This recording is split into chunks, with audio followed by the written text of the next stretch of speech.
Men i Kina har myndigheterna redan inrättat psykiatriska kliniker för tonåringar med, citat, problematiska datorvanor, där de kan ges elchocker för att botas. Nej!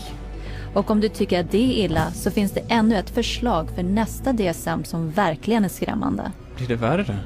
Det här tar diagnostiseringen av psykiska sjukdomar ett stort steg längre. Psykosrisksyndrom, som på senare tid gått under den invecklade beteckningen Attenuated Psychotic Symptom Syndrome. Det är en riktigt tungvrickare, men vad betyder det? A really scary thing that's coming on the horizon is to come up with a whole bunch of diagnoses in there that are looking at people who currently are mentally well adjusted but have a risk of developing a mental illness in the future. They're still thinking they can define well before the symptoms develop the risk of a person developing a major mental disorder without any biochemical, biological or genetic test or any physical test whatsoever. They don't know the cause of a mental illness. They can't treat it, they can't cure it. So how can they launch a preventative campaign for mental illness? It just logically, it falters. Vänta lite, tror psykiatriker verkligen att de kan förutsäga vem som kommer att drabbas av en störning någon gång i framtiden? Så här säger de. How can psychiatrists know if you're going to have a mental disorder in the future?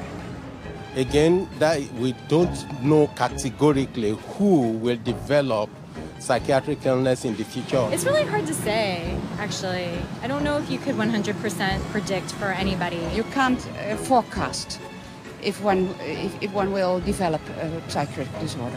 Maybe not or maybe yes. It's hard to predict. It's hard to predict. There's no way to predict that. Well, I don't think that nobody knows that. There's no way to tell. Nobody knows? I don't think anyone can know what's going to happen in the future.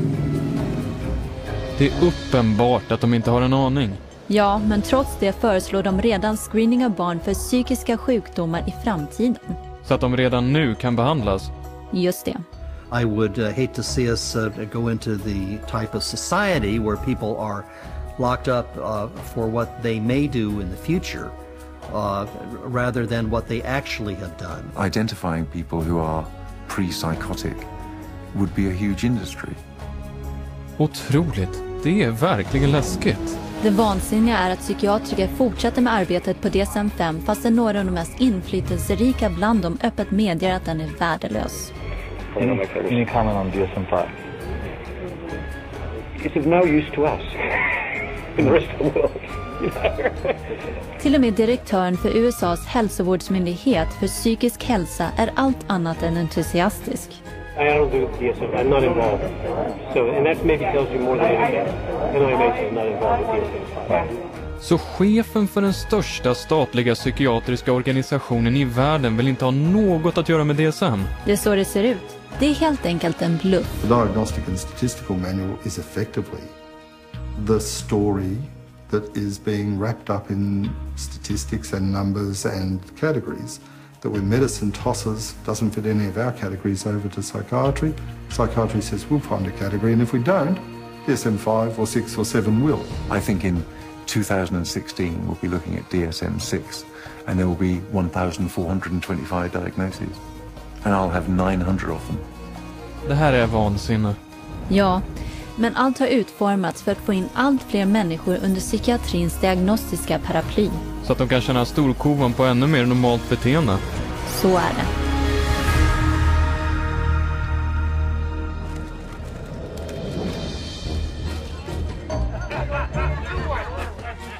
Så om DSM är så totalt värdelös, varför använder psykiatriker...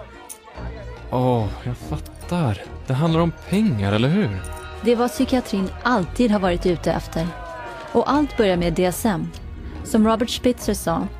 The American Psychiatric Association found out it could make a lot of money by selling it. They've made a tremendous amount of money.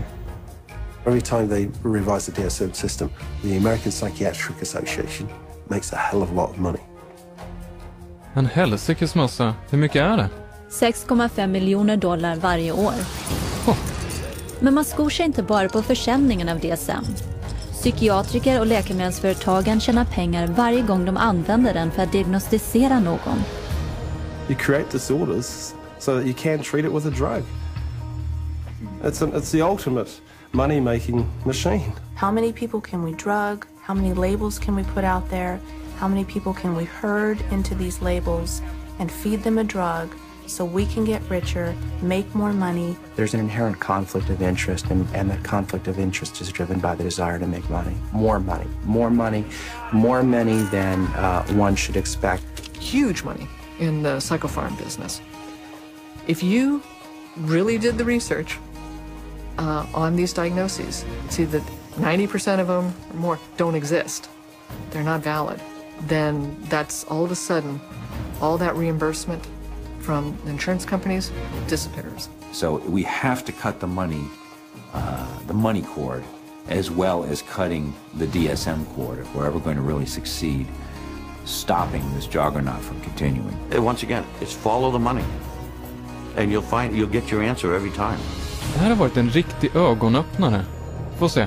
Det finns inget labbtest för en så kallad psykisk störning som psykiatriker inte ens kan beskriva i sin handbok. Teorin om kemisk obalans är helt falsk och ändå förskrivs medel som de påstår balanserar ämnena i hjärnan till människor i alla åldrar. Ja, till en kostnad av 84 miljarder dollar om året, vilket höjer försäkringspremierna med totalt 10 miljarder dollar bara i USA. Och vi betalar för allt detta genom skatt och högre försäkringskostnader. Just det. Den psykiatriska industrin använder DSM för att håva in 330 miljarder dollar årligen. Det är en tredjedels biljon dollar. Och summan växer. Det är utom kontroll. Well, the whole system is now a runaway train, but the DSM is the locomotive. And if you took the locomotive off, eventually the train would stop because there'd be nothing more pulling it. We're losing the concept of health. Everybody is sick and everybody's got a condition and everybody needs drugs. You're going to end up with a whole society that's going to basically have to be led around by the hand. But who's going to lead them around? Because they're drugging so many of them. In psychiatry, you know in your heart of hearts that you're not really diagnosing. You know in your heart of hearts that you can't really treat what you think might be wrong. And you also know that most of what you're dealing with in the DSM is unprovable and unreliable, not a predictable indicator. So what do you have then? Bra fråga. Ingenting, antar jag. Och människor far illa. Ja. You're very lucky to go through psychiatry and survive.